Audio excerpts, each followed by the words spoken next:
Thank you, Dr. Tommy. It was an excellent exposition. Now, what is the status in Finland? Is sex legalized In Finland? in Finland? We have a kind of a mixed system. Selling and buying sexual services is legal in Finland, but there are limitations. We have a law which we call the pimping law, which prohibits brothels and having any kind of a middleman system. And it also prohibits advertising, group working and things like that. So you basically need to be a solitary sex worker working independently, which is a bit funny because pimping law is supposed to protect sex workers, but actually forcing them to work alone can be harmful or problematic for them, because working together would be more secure and safe in many different ways. Thank you. Now, we see a lot of friends from Japan. What is the situation in Japan? Is it legalized, sexual work?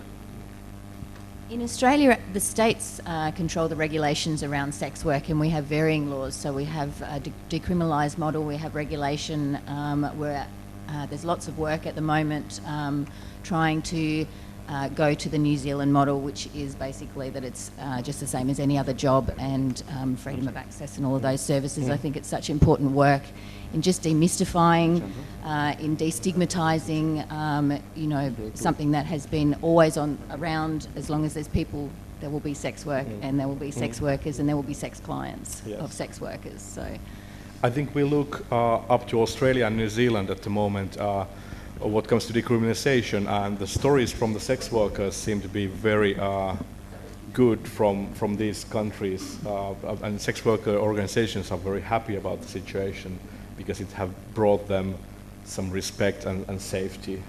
And in what comes to Japan, it's illegal in Japan, I'd say.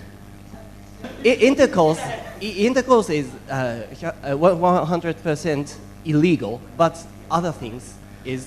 Yeah. And there are these cultural ways of doing things in a way that actually goes around the law, I'd say. It exists, but it is recognized. There is, but every political powers recognize there is not anything. There is nothing. So half sex is allowed. Yeah. Sorry. Yes. Thank you. Thank you.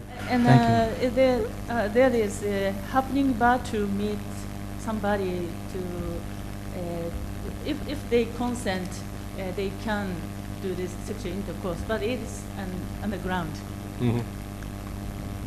Thank you, Tommy, for the wonderful presentation. Thanks. I have one little point, and I'm not challenging the overall premise, but on one of your slides you made the note that mere poverty isn't exploitation. Yes. Yet coming from a socialist Marxist perspective, I would argue that poverty is exploitation by its existence, and that poverty only exists because of exploitation of the class, whether that be social class, economic class, gender class, or sexuality class in its broader sense. So I'm just wondering, how do we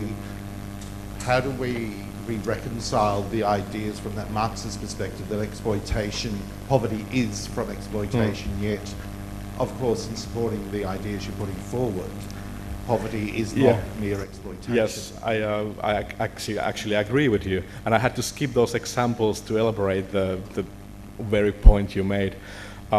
If we just think that economic difference is power imbalance that is ethically relevant, then, for example, you shouldn't marry a person who happens to have only like 90% of your income.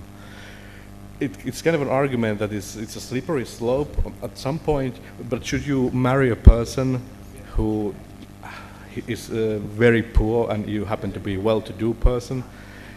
If you said yes because love conquers all or something like that, people tend to say, then you should be able to buy sex from the person as well, because they have power of make their own decisions and negotiate their life situation. So, but I would agree that we should fight poverty, but the poverty argument is not an argument against sex work, it's an argument against poverty. And if you strip, for example, I've been told that I need to... If you strip the power of make the decision to sell sex from very poor person, you actually just strip one asset they can use.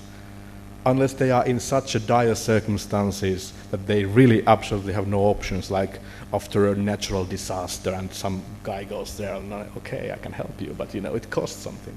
It's a different matter. Okay, I hope I answered. Thank you so I'm much, sorry Tommy. for taking your time.